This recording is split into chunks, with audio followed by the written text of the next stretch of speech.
Hi, I'm Christina. I'm Maya from from Bookworm Dreams, and welcome to a new video.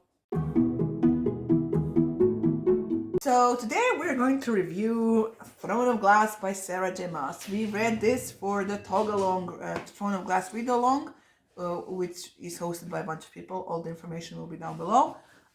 This is book 1 in the Throne of Glass series, in which we follow Selena Sedorthian as she basically leaves the salt mines of Endovier, and basically is roped into participating in a how do we say this, Tournament. Yes, to become the sort of royal assassin of the king of Adarlan. whatever. Adarlan? Yes. I don't know how Anyway, to pronounce that. the king is a very bad guy because he goes around conquering other kingdoms, including the one she comes from. And so that's it for the plot, basically. Are we gonna spoil stuff? We can spoil stuff a little bit. There will be mild spoilers for this, because I mean, this is a typical YA fantasy book. This actually is one of the books that launched all the YA fantasy shit that's been happening in the last 10 years. Not like the first one, but like the one that became more popular and popularized a lot of tropes and everything. So it's tropey. And it's written for young adults, and we are not, unfortunately, young adults anymore.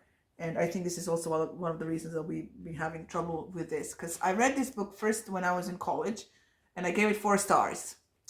Reading it now, I gave it 2.5, and then I rounded up to 3 because you can't give half points at Goodreads. And it shows its age, which this was first published in 2012. And you can totally see that it was. Yeah. I think my problem is, especially since like we started BookTube and since we have our book club, I started reading books like in more detail, just like not just read it and like I'm not saying just like there aren't books that I just read and have fun with, but just like I'm starting to notice stuff. What do you say? Critically. I'm reading more critically, and I'm trying to kind of suss out what I like, what I don't like, what are some problematic stuff in the book.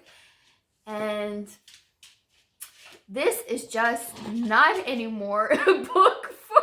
I'm going to continue reading, mind you. I have a very masochistic goal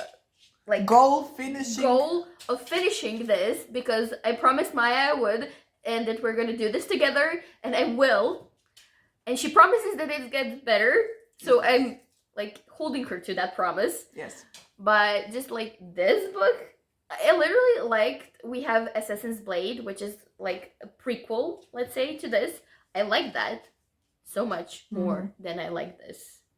Like I also rounded it up to a 3, but I don't think it's for an audience that's... If we ignore the plot and just focus on the characters, that's enough to stop reading this if you're not like 18. Because our main character still hasn't learned anything from what's happened before in her life. She still thinks she's the shit when she's not. Obviously, there were a bunch of people in this tournament that were better than her. That, the only reason she went till the end was because there's a scary monster going around killing and eating people. Mild spoilers, but like, and it's ridiculous to consider that the fact that she's like 18 then, right? She's 18. She just spent a year in the salt mines when everybody dies in like a couple of months. 2 months, I but think. She survived a year. She even tried to escape once and got, that was a badass moment. I'll give you that. But, like, I think we just took this too seriously, because if you try to think about the character and what the author wants the character to be, it's, first of all, not possible. And I understand fantasy, whatnot. Like, there still has to be like a certain degree of suspense of belief and everything. But dude. No, I like, for me, like, the first thing I couldn't get, like, behind is the fact that she has been in the salt mines for, like, a year. Mm-hmm. And there's, there's this real description of her being, you know, like, weak and thin and, like, you know, like, her cheeks are inside almost Oh like my god, a there's skull. actual sentence. There's like a whole like paragraph or a page where you literally get to envision her. So basically she has no strength, she has no muscles or anything, and like within I don't know, like 2 maybe 3 weeks she is the bomb and she is back to her old self and she has the same strength and like abilities and everything. I'm not saying you forget them, but like it just isn't possible. I want to read to you the description of what she looks like after she gets from the salt mine to the castle. She is wasted away to nothing. Beneath her nightgown, her ribs reached out from inside her, showing bones where flesh and meat should have been. And her breasts, once well-formed, they were now no larger than they've been in the midst of puberty. My note, look at my note. Why? Like, what the fuck was that? Why? A lump club, you know, whatever. She's just like, it's so. And there's also this scene where she finally, so you know, she's training, she's trying to like bulk up for the competition, and she gets her period. And there's this whole scene with her getting her period and being in such pain, and I just don't understand the point of this scene. Is it to show how her two love interests? By the way, there's a fucking love triangle. We're getting to that. Two love interests, how they react to her period. Was that the point of this scene? Because it did nothing for the plot and does nothing for the character other than to show that she's a girl. We know that already. Everybody's like, oh my god, she's so pretty. Anyway, love triangle. Let's talk about the love triangle. So, I feel, okay, so you said this is like kind of one of the books that started all this.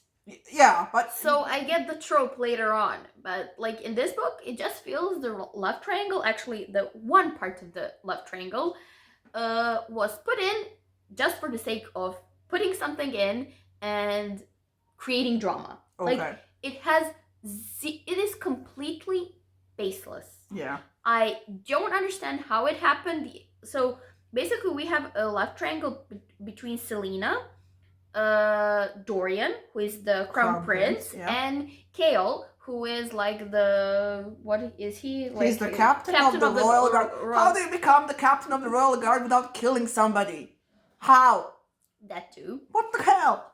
Anyways, like the interaction between Selena and Dorian is basically minimal. Like literally throughout the book. Yeah, and he's acting like a spoiled shit the entire time. Yes, he's with her. also that's also true. And I could, if Sarah J. Maas wrote it as pure physical attraction, I could get it because they're both like Selena and Dorian are described as really like very, very hot and handsome and beautiful people. So I would get that. But there's like this whole thing where he's falling in love with her and she's wasting time. No, she's wasting time until she can escape. Is what she's doing. So but I don't actually believe any emotion from Dorian towards her because there's just no reason for it. And then we have Kale, who is like, I don't know, who is sweet and lovable, and I love him to death. And he is my favorite character in the entire book. And I want a Kale for myself. Kale, like the vegetable. He is just, you know, like, oh, how do you say it? Like a cinnamon bun. Like he's just like cinnamon roll. Like no, he's not actually cinnamon roll. I don't know. I feel like he's very caring towards Selena and protective, and like he like I don't know. I see which part of the love triangle you're rooting for here. No, actually, no. I think he deserves so much better than her. Like, she is so beneath him, he could squash her. Like, seriously, he is too good of a person to be with her. like too good. She doesn't deserve that. I don't care how much trauma she had in her life. I'm sorry, but she's just like such an annoying character. No, yeah, the annoyance from the first book definitely continued on in this one, but there were like some moments of just pure badassness, which were amazing, but then were just immediately ruined by her personality. And just, I mean, I don't know. Like, if I didn't know that this got better, I would definitely reconsider continuing with this, because, I mean, the world building is interesting. But if I have to read about how awesome Selena is for a bunch of other books, I mean, I don't know. Like, at least there wasn't. Oh well, there was girl. Was there girl hate in this one? Yeah, because the K chick, Catalana, what's her name? The one that wanted to hook up with Dorian, that was used by. Oh right, the one that has the magic. No, she doesn't have the magic. Come on, the princess of the other. No, not that one. The other one. Not that one. The other one. Her name starts with K, and she's like one of the court ladies, and she wants to marry Dorian. Yeah, I know. Okay. Yeah, I know. Yeah. She just sort of like I don't know about that. I mean, what was the point of that character? Like just to spew hate towards and like towards Selena, and I guess to like create sort of like not political, but yeah, sort of court mischief and drama and everything. That was kind of yeah. But I mean, the whole process of the not behind the scenes, the whole process of her actions and the reasons behind her actions and whether she was in control or not, that part was interesting. You know, there are interesting parts in this book. That's why it got 3 stars. But like the characters, the main characters are troubling. I mean, I also gave it 3 stars. It's not like I didn't enjoy it. I just like there's a lot of annoying stuff that's going on. And one thing I'll say, I was so excited about the tournament. I was so excited. Yeah. I really thought I would love this book because every book that has a tournament in it is like amongst my top books I've ever read. Like I know in the Nevernight series, the second book, which has the tournament element, loved it. It's my favorite book in the series. In the K. Daniel series, the third book also has like some kind of tournament. Love it. Ready Player One, also it is some kind of tournament. Love it. So I was like, oh my gosh, I'm pumped. Game of Thrones. Hunger Games. But like, I also love Hunger Games. So obviously that is something I really enjoy reading. Oh my gosh, this was so underwhelming. This was like, okay, we're gonna just come now in this big hall and we're gonna shoot arrows one at a time and we'll see who gets more arrows. And it was so underwhelming. I mean that's like, you know, it's like watching the Olympics. I'm not saying the Olympics are underwhelming. Like I love watching tournaments, but I have an investment there, and this was like, this is fantasy. I'm expecting like you said, the badass moments. Like I'm expecting something more, and it was just like so not a good no. Right. I just want to mention that there was the same thing happened to me while I read the first one, not about the tournaments, but in the last tournament round, when Selena is fighting the last guy standing. Yeah. And that moment when she's down and, you know, she's about to lose, and that the moment she had with Kale at that point, that was the reason I remember when I read it for the first time, that made me want to continue on reading. Because I wasn't like paying attention to the whatever. And this time I was like, oh yeah, I was just looking forward to that moment, because it was a really, really good moment, and you know, it gets better. So basically what we're trying to say is there are awesome moments and then there's some annoying characters. So if you can get past the annoying characters and stick out, maybe. Yeah, because the world building is interesting. Yeah, the world is interesting. I'm actually missing. I would like to know more about the different kingdoms, and that will come later. Yes. Okay. Yes. Okay. Well, yeah, that's it for our review of Throne of Glass. If you've read this book and you want to share your opinions, or you know, fight with us on some of the points that we've made, definitely feel free to do that in the comments below.